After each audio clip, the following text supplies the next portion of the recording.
alhamdulillah diberi kesehatan. Saya mewakili dari Yates, saya nggak bosan-bosan datang ke sini. Nggak bosan karena ngeliat bapak ibu-ibu nih di usia yang bermacam-macam, semangatnya luar biasa. Tepuk tangan buat bapak ibu semua.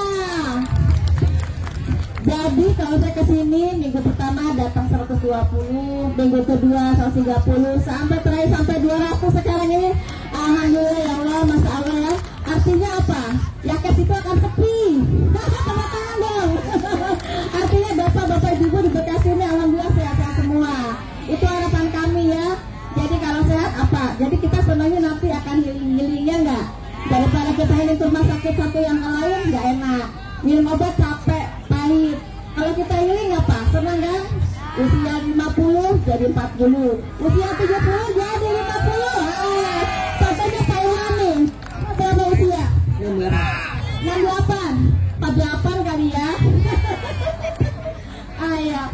Harapan kami itu sebenarnya dari Yates ini kita sebagai pelayan kesehatan intinya tidak hanya mengobati, tidak hanya kuratif, tapi hanya preventif. Artinya apa?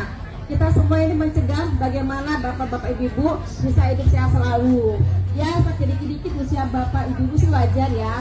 Yang namanya lutut, namanya tangan, pundak sakit itu biasa. Tapi gimana cara kita menangani dan mencegahnya? Ya, seperti usia lanjut darah tinggi itu wajar. Tapi bagaimana kita mencegah tidak sampai lama lebih, kita harus sampai dirawat, sampai stroke, jangan ya. Nah nanti dikasih tipsnya oleh dokter kita yaitu Dokter Noviasi dari Rumah Sakit Mitra Keluarga Bekasi Timur ya. Kelihatan ya. Selamat datang Dokter Noviasi. Dok sudah ditunggu-tunggu dok, bapak ibu-ibu. Sudah mau pulang ya dok? Dokter kita. Selamat datang dokter. Ini ya bapak ibu nanti mari sama-sama kita mendengarkan. Kita dikasih tip-tip bagaimana di usia kita dalam masa pensiun kita tetap happy, tetap bisa hidup sehat selalu, bisa menyenangkan diri sendiri dan keluarga. Gitu ya dok ya. Mari dokter silakan. Nah ini anak bapak, nah ini. Jadi bapak ketemu dokter, ketemu saya nggak akan masa tua ya dok ya. Bapak kami persilakan dokter. Bapak ibu ini adalah Dokter Noviasi, dokter bertugas di Rumah Sakit Mitra Keluarga Bekasi Timur.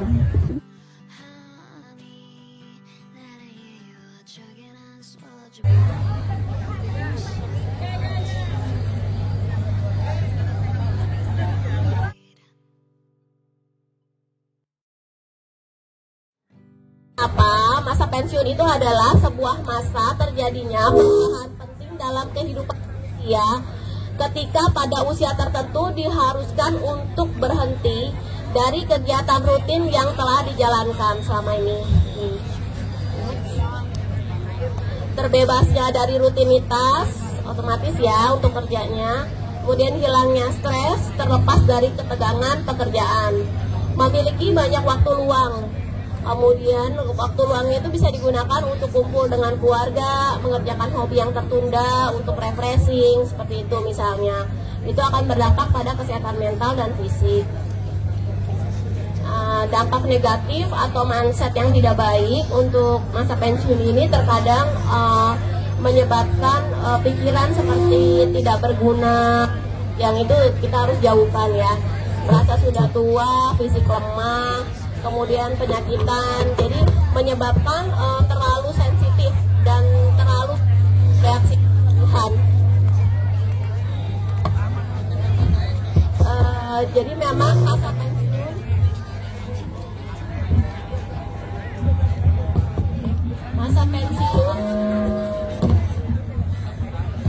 adalah kepastian, tapi menjadi tua dengan kondisi sehat adalah pilihan dari Bapak dan Ibu semua ya. Kemudian ini untuk gambarnya ada proses penuaan seperti ini ya, mulai dari wajah, penurunan penglihatan, pendengaran seperti itu, teks. Nah, kulit, penglihatan, pendengaran menurun. Penglihatan paling sering itu visusnya menurun. Menurun itu penglihatannya maksudnya karena katarak biasanya. Jadi kalau misalkan ada katarak bisa dicek juga ke dokter mata, atau kan suka ada screening katarak tuh bisa diikutin juga ya. pendengaran menurun, makanya pentingnya check up itu juga diperiksa audiometri biasanya kalau kita tes pendengaran, jadi tahu ada masalah nggak di telinga. Kalau emang ada masalah kan kadang kalau masih awal nggak tahu nih, tapi kan tuh mengganggu juga ya, ternyata nggak denger gitu, padahal sebenarnya udah dikasih tahu, kan membuat komunikasi jadi nggak baik antar sekeluarga atau teman gitu misalnya. Daya ingat juga menurun, kemudian sulit konsentrasi, keseimbangan terganggu, mudah lelah, terus perubahan pola tidur, terkadang jadi lebih sulit tidur, atau kalau tidur cuma sebentar, terus bangun udah masih gelap gitu, rasanya langit udah bangun gitu kan. Pernafasan ngos-ngosan bisa juga, kemudian pencernaan makannya juga lebih cenderung sedikit, kemudian rasa makanan yang dimakan tuh beda dari yang biasanya, itu faktor usia bertambah seperti itu resikonya. Kemudian kadang buang air kecilnya lebih sering, atau kebalikan, malah kalau untuk laki-laki terutama ya, buang air kecilnya kayak jadi tersendat, agak sulit untuk dikeluarkan, itu sedikit-sedikit. Kemudian untuk emosinya itu sensitif dan mudah cemas, ini semuanya wajar dialami untuk perubahan saat memasuki masa usia tua. Next. Ya, penyakit yang sering terjadi misalnya darah tinggi, kencing manis, stroke, penyakit jantung, masalah pernafasan, atau masalah bagian perkemihan ya tadi, buang air kecil. Next. Investasi kesehatan ini nggak akan membuat Anda bangkrut, tapi banyak orang bangkrut karena lalai menjaga kesehatan. Gitu. Sesungguhnya kita sedang membina masa tua kita dengan apa yang kita tanam di masa muda.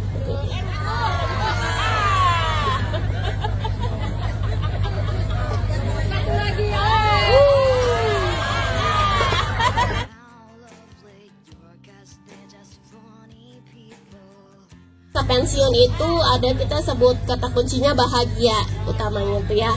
B-nya itu dari berat badan, jangan sampai berlebihan, hindari berat badan berlebih. Kemudian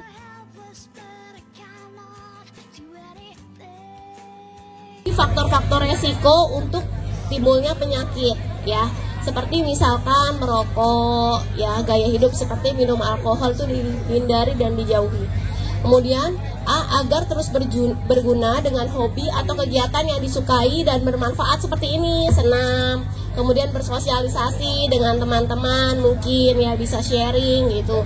Kemudian G, gerakan tubuh dengan olahraga teratur, nah ya seperti ini juga senam sama ya.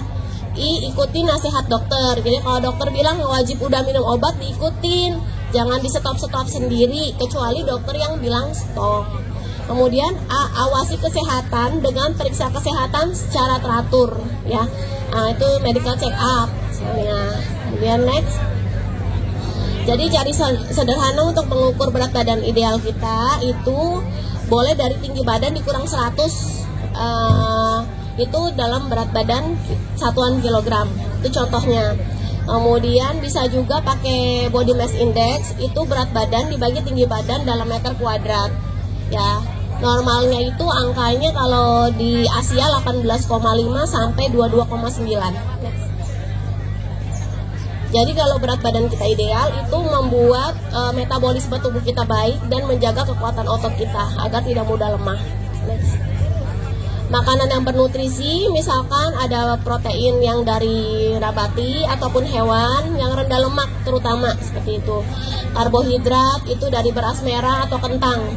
Kemudian serat dari sayur dan buah-buahan, vitamin ada vitamin A, vitamin D, vitamin K, C, dan B6 serta kalsium. Pola makan teratur dan pengaturan waktu makannya. Kalau bisa di jam yang sama seperti itu biar lebih baik pencernaannya. Next. Hindari makanan yang menimbulkan masalah seperti masalah asam lambung, bikin diare, atau sembelit, ataupun hindari makanan yang mengandung asam, soda, ataupun pedas. Jaga kebersihan pengolahan makanan, banyak minum air putih juga ya. Kecuali memang dianjurkan dokter dibatasin cairannya ya. Batasi makanan yang mengandung gula, kurangi asupan garam, hindari makanan yang fast food karena sekarang makin banyak makanan yang cepat saji ya. Jadi diusahakan makan rumah lebih baik. Next. Makannya sedikit-sedikit tapi sering aja karena kan perut lebih cepat gampang penuh ya, kalau bertambah usia gitu kan perutnya lebih mudah penuh. Kemudian makan jangan sampai terlalu kenyang kayak gitu, secukupnya aja. Kemudian makan nasinya cukup seperempat piring aja kalau bisa. Jadi jangan nasinya yang segunung, lauknya sedikit gitu. Ini nasinya seperempat aja ya. Malam hari perbanyak buah-buahan. Kemudian makan selingannya boleh disertai dengan buah dan sayur. Minum kurang lebih dalam satu hari itu minimal 2 sampai 2,5 liter per hari ya. Kemudian kalau konsumsi garam berlebih itu juga meningkatkan resiko tekanan darah meningkat karena natrium yang masuk ke dalam tubuh kita itu mengganggu keseimbangan cairan. Jadi pembuluh darahnya makin mengecil ya. Itulah yang jadi menyebabkan tekanan darahnya jadi naik karena kan alirannya kalau pipa pembuluh darahnya kecil kan makin kenceng gitu. Jadi itu menimbulkan resiko tekanan darah. Dan garam ini sendiri atau natrium ini bukan cuma di ikan asin ya Bapak Ibu. Namun makanan yang cepat saji itu pengawet. Pengawet itu semua dari natrium. Jadi nggak harus asin ya. Semua pengawet itu ada natriumnya. Seperti next. Pola hidup tidak baik seperti merokok, makanan yang tinggi kalori dan lemak, minum alkohol, kemudian berat badan berlebih, kurang istirahat, stres, kurang menjaga kebersihan diri dan lingkungan, ataupun termasuk genetik atau keturunan. Next. Nah ini contoh gerakan-gerakan yang simpel untuk bisa dilakukan, misalkan kayak di rumah bisa jogging mungkin ya, atau jalan pagi, jalan sehat, senam yang seperti ini, contohnya juga renang kayak gitu boleh. Kemudian mungkin gerak-gerakin otot kaki sambil di depannya ada bangku gitu juga udah termasuk bagus. Kemudian kayak menggunakan tembok kayak push up tapi di tembok itu juga bisa biar nggak terlalu berat ya, namanya faktor usia. Next. Jadi check up secara berkala itu juga jadi tujuan deteksi dini, atasi gangguan atau masalah kesehatan yang lebih besar. Artinya kita tahu lebih dini, kita mencegah, jangan tunggu bergejala dulu. Misalnya kayak pasien udah kena jantung, serangan jantung baru dia masuk ke UGD gitu ya. Jadi kita udah tahu dulu supaya kita cegah nih. Kalau misalkan masih dikit pembuluh darahnya yang tersumbat, kita bisa cegah dengan obat dulu, minum obat. Jadi supaya jangan nambah gitu. Setiap 6 bulan atau minimal 1 tahun sekali. Kalau memang nggak ada keluhan boleh medical check up ya. Oke. Jadi mari masuki masa pensiun dengan kondisi sehat dan semangat muda. Yuk lakukan perubahan yang lebih baik mulai dari sekarang. Oke. Sekian dan terima kasih. Mungkin ada yang mau ditanyakan dari Bapak dan Ibu.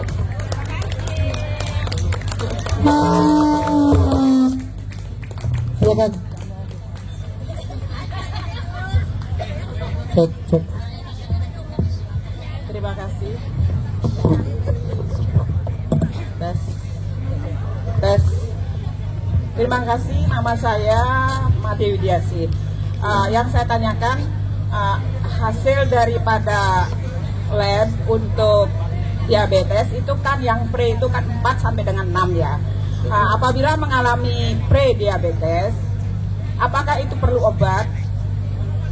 Terus yang kedua, kapan lagi tes untuk mengetahui seperti tes HCL1 ya, kalau nggak salah itu HbA1c ya.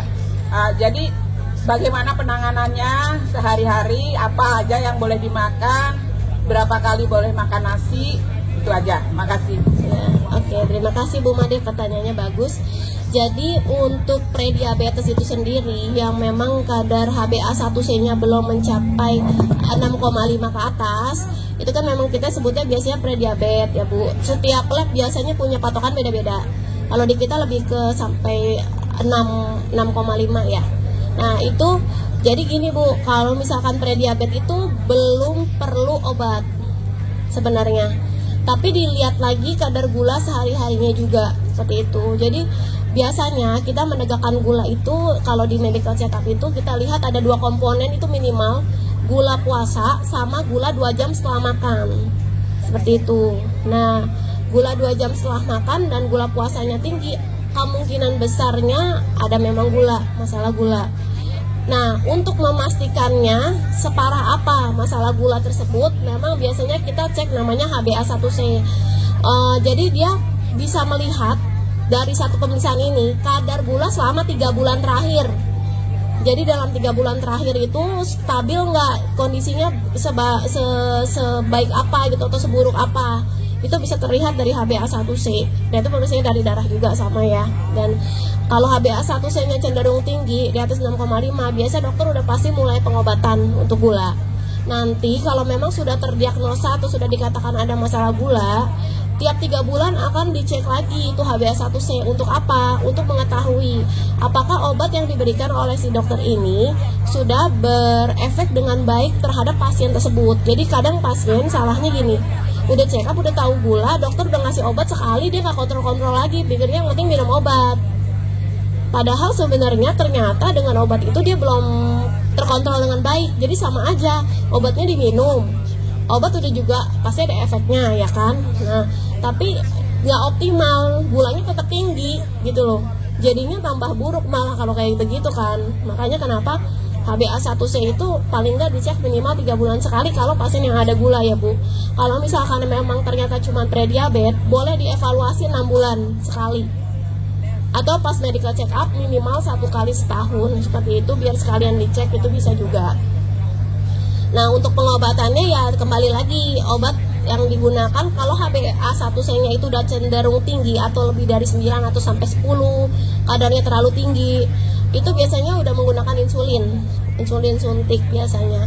Sekarang ada beberapa obat yang praktis juga ya, nggak harus suntik tiap hari. Itu obatnya tapi disuntik juga seminggu sekali, ada itu untuk pasien gula yang membuat lebih nyaman ya. Artinya kan sekarang kan makin banyak penelitian yang membuat supaya pasien tuh nyaman seperti itu. Jadi dia kombinasi obat minum, ada suntiknya juga, tapi seminggu sekali, ada yang seperti itu. Jadi kembali lagi dari tingkat keparahan pasien tersebut. Kadang pasien tidak mau suntik, ya udah dokter kasih obat minum, tapi ya itu tetap harus terkontrol lagi, kembali lagi tiap 3 bulan untuk cek HbA1c. Jika memang bisa ya sudah, kalau nggak bisa baru mau yang suntik gitu. Cukup mungkin Bu, ada yang mau tanya lagi? Nah, ini. Oh iya Pak. Halo dokter, saya bertanya. Oh iya. Nama Ikhwan. Ya Bapak Iwan. Umur 68 tahun. Ya Pak. Tapi masih awet muda tuh Pak, kelihatannya.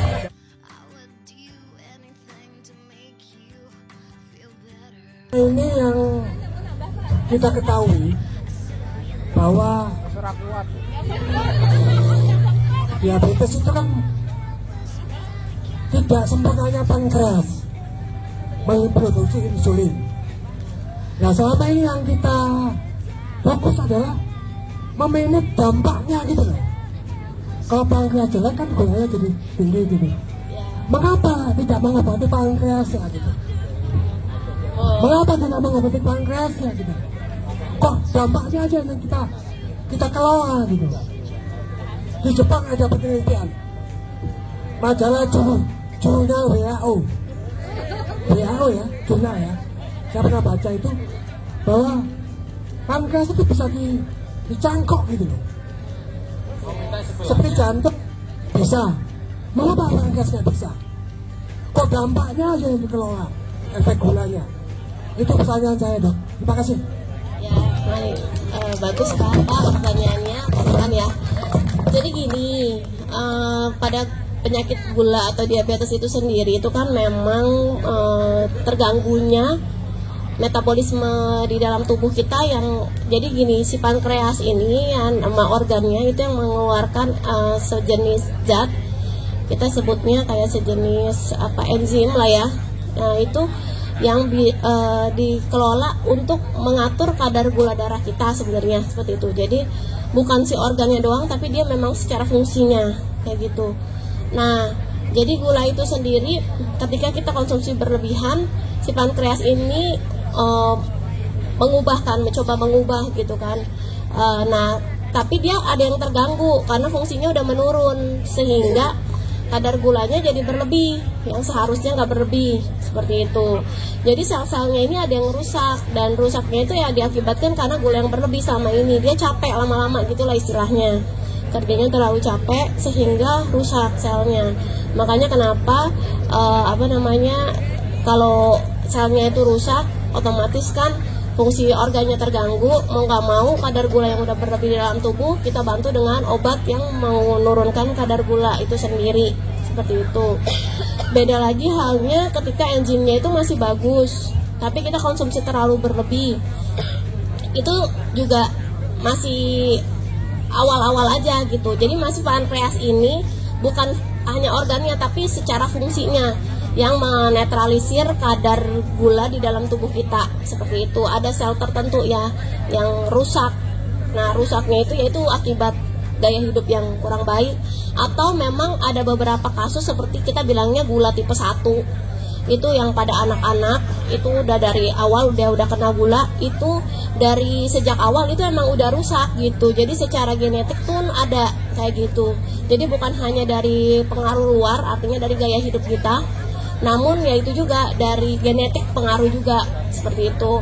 Kemudian kayak minum-minum alkohol itu juga membuat rusaknya sel-sel tubuh kita secara perlahan-lahan, dan itu tanpa diketahui secara langsung signifikan lah. Makanya kenapa orang sampai bisa kecanduan kan kalau alkohol itu kan mereka nggak tahu ternyata organnya itu mengalami kerusakan pelan-pelan.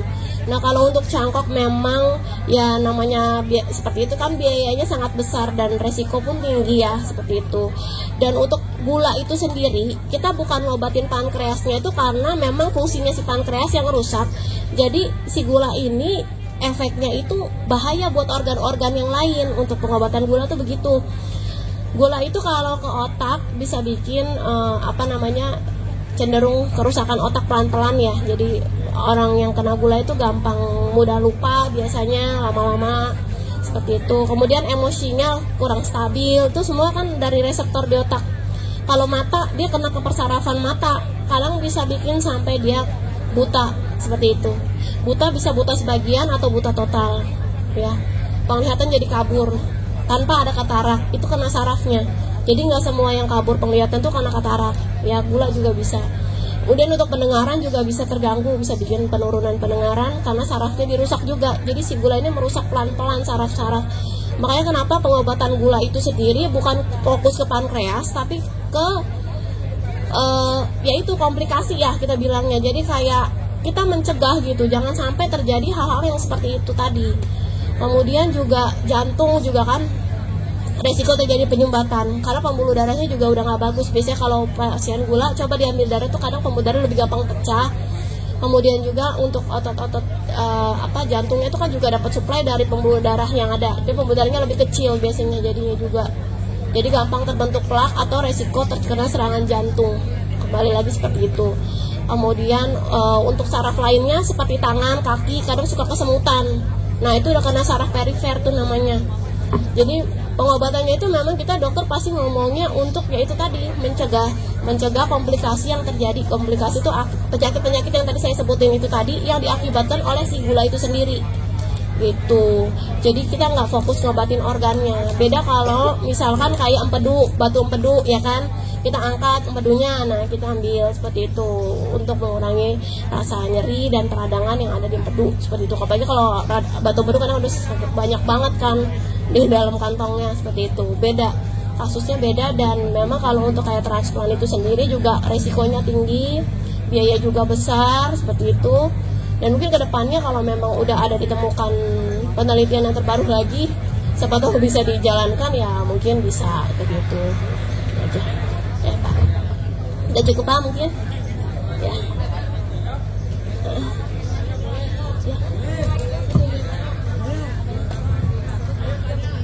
Bu dokter. Oh ya. Bu dokter. Jadi gimana? Oh ya, itu tadi Bapak ini dulu ya. Bapak yang di belakang dulu ya.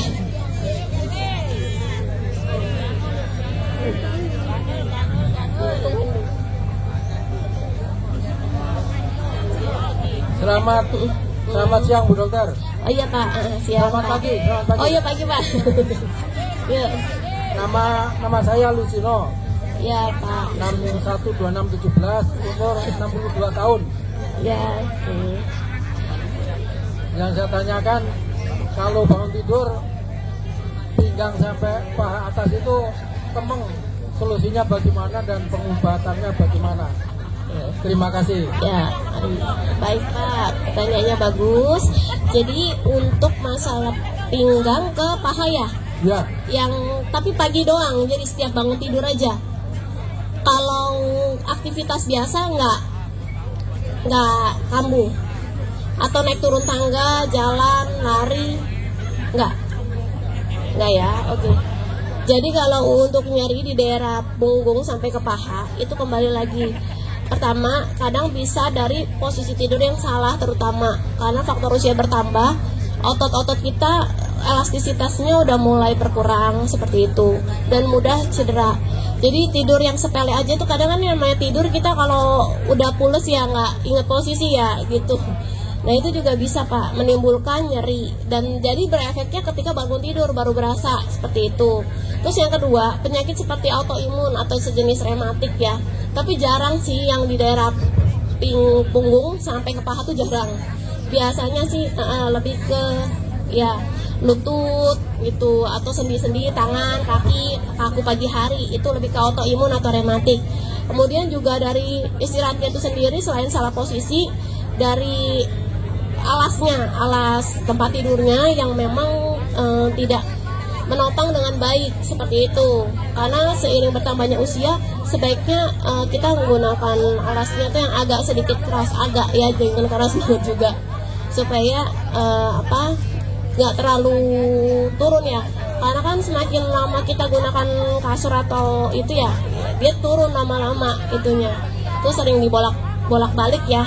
Jadi posisinya jangan terlalu sering pakai satu sisi itu biar yang lainnya juga kena, jadi nggak terlalu turun, benar seperti itu. Kalau yang nyari di daerah punggung sampai paha tapi disertai dengan aktivitas itu lebih ke arah takutnya ada saraf kejepit, dulu pernah jatuh atau cedera kayak gitu sehingga menimbulkan sensasi nyeri gitu. Tapi nyerinya ya hilang timbul tergantung dari yaitu pemicunya. Misalkan ya tidurnya posisi kurang baik atau itu tadi alas kasurnya yang memang udah agak turun karena kan nggak pernah dibolak-baliknya Pak. Jadi makin lama dia makin turun kayak gitu. Ada yang selain itu ada solusi lain nggak Bu Dokter? Ya paling ya itu tadi Pak, alas kasurnya diganti dulu kasurnya, terus olahraga tetap ya Pak, olahraga. Rutin. Kalau sering jadi punggung berenang Pak, biasanya lebih bagus. Renang juga, jadi senam juga, renang juga ya. Gitu. Perlu minum obat-obatan nggak itu Pak? Nah ya, kalau memang nyerinya udah terlampau berat, berobat Pak, pasti minum obat, harus minum. Gitu. Karena kan akan mengganggu aktivitas sehari-hari kalau kita kesakitan terus kita nggak minum obat ya kan. Baik, terima kasih Ibu Dokter. Iya. Iya. Vitamin D-nya kurang kadang Bu.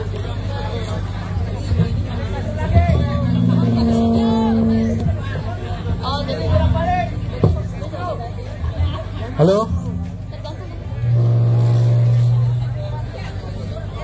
Dokter, boleh kita bertanya Dokter? Bertanya Dokter? Bapak-bapak, Ibu, maaf. Ini karena waktunya terbatas sampai jam 9. Dokter Jutek, kita hanya 5 pertanyaan. Tadi kan sudah 3. Nah, dari tadi ada yang di samping saya nih, nunjuk-nunjuk gak kebagian. Jadi yang keempat adalah Ibu yang di samping saya. Nanti yang kelima tadi aku lihat ada Pak Imam. Nah, itu ya. Yang 6 boleh tadi waktunya Pak ya. Ya, monggo Ibu. Selamat siang Bu Dokter, saya Ibu Supartiningsih. Ya, saya mau bertanya, saya kan diabetes. Kemudian juga saya ada biduran tapi seperti kayak dari kecil itu kayak bawaan ya, bukan bawaan sih tapi memang penyakit dari dulu gitu. Tapi sekarang ini akhir-akhir ini biduran saya semakin tambah sering gitu. Apakah itu salah satu ciri-ciri diabetes atau memang penyakit yang memang dari kecil saya sudah sering rasakan? Biduran gitu yang pakai gatal merah-merah itu gatal gitu. Itu aja tuh. Kalau biduran itu bisa ke arah alergi sih Bu, karena alergi itu banyak ya, bukan cuman karena dari gula sih jarang ya bikin alergi, tapi dari kayak penyakit autoimun takutnya Bu. Kalau misalkan makanan sehari-harinya dilihat deh, diperhatiin dulu, mungkin ada yang dulunya enggak, sekarang alergi karena makanan sekarang banyak yang udah dicampur-campur macam-macam, lebih dari kayak dulu dibanding yang dulu kayak gitu. Kalau memang setiap makan itu gatal ya berarti alerginya karena itu. Kalau misalkan dicari-cari kok enggak nih apa aja pun tetap gatal, nah itu ada kemungkinan ke arah autoimun juga bisa. Karena kan seiring bertambahnya usia, yang kita konsumsi apa saja itu bisa memicu reaksi seperti autoimun, kita sebutnya seperti itu. Enggak, biasanya enggak. Kecuali kesemutan ya Bu. Kalau untuk gula kesemutan biasanya. Oke. Ya, ya. Banyak Bu Dokter. Ntar Pak Toto memang dulu ya.